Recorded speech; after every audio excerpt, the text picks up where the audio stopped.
1. The Whispering Wing. St. Marguerite's Hospital was a century-old facility with one notorious feature, the Whispering Wing. Once an overflow for psychiatric patients, the wing had been shut down for decades, but staff still claimed to hear faint murmurs echoing from behind its locked doors. One stormy night, Clara, a new nurse, was asked to retrieve a misplaced patient chart from the abandoned wing. Armed with a flashlight, she ventured inside. The air grew colder as she walked down the dim corridor. The whispers began, soft, indistinct yet persistent. She tried to shake it off as wind funneling through cracks, but then she heard her name, unmistakably clear. "Clara, come here." Frozen, she turned her flashlight toward the sound. It illuminated a decrepit room where a figure sat in the corner, its back to her. It rocked gently, whispering incoherently. Heart pounding, Clara stepped closer. When the figure's head turned, its face was blank, no eyes, no mouth, just skin.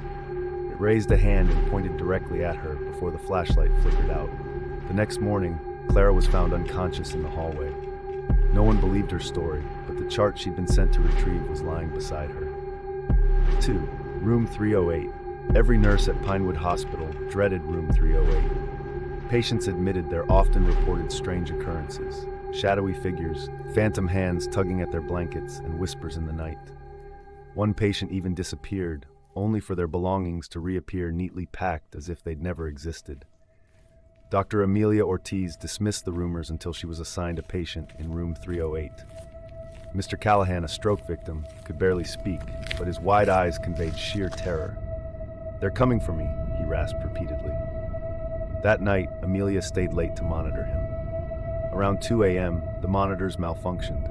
The room plunged into darkness except for the faint glow of the heart monitor. Amelia saw a shadow crawl up the wall, its movements unnaturally jerky. Then Mr. Callahan's voice, now strong and clear, echoed, "It's your turn, doctor." The next day, room 308 was empty, no patient, no records. Amelia's colleagues claimed they had no memory of her patient ever existing. 3. The Silent Ward. After a gas leak killed everyone on Ward D of Hillside General, the area was sealed off. Years later, janitor Mike's shift took him past the ward every night. He often heard faint shuffling inside, but dismissed it as his imagination. One evening, his curiosity got the better of him. He slipped through the locked doors to investigate. Inside, the air was heavy and cold. Dust-covered beds lined the walls, and charts lay scattered on the floor. Suddenly, the door slammed shut.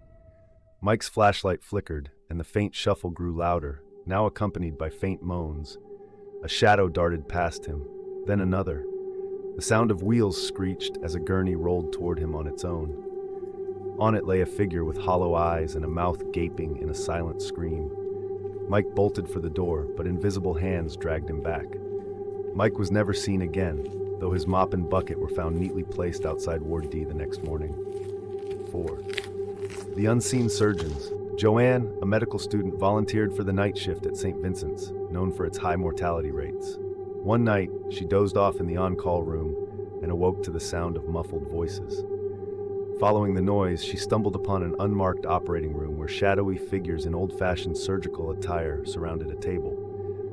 She watched, horrified, as they performed a brutal operation on a patient who didn't scream but stared at her, wide-eyed, as if pleading for help.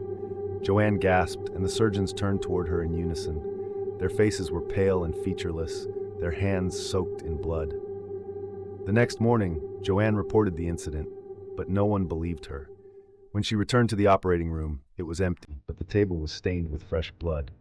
Joanne quit that day, leaving the hospital and its secrets behind.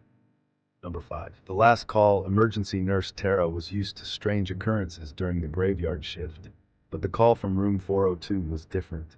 It came from a patient's room that had been unoccupied for weeks. "Help," a weak voice whispered. "Please." When Tara entered, the room was empty. She checked the call button system. It showed no recent activity. Assuming it was a glitch, she reset the system and returned to her desk. But the calls kept coming. Each time, the voice grew weaker, more desperate. Finally, she decided to stay in the room. At precisely 3:33 a.m., the call light blinked on. Tara watched as the bed's indentations formed as if someone invisible was lying there.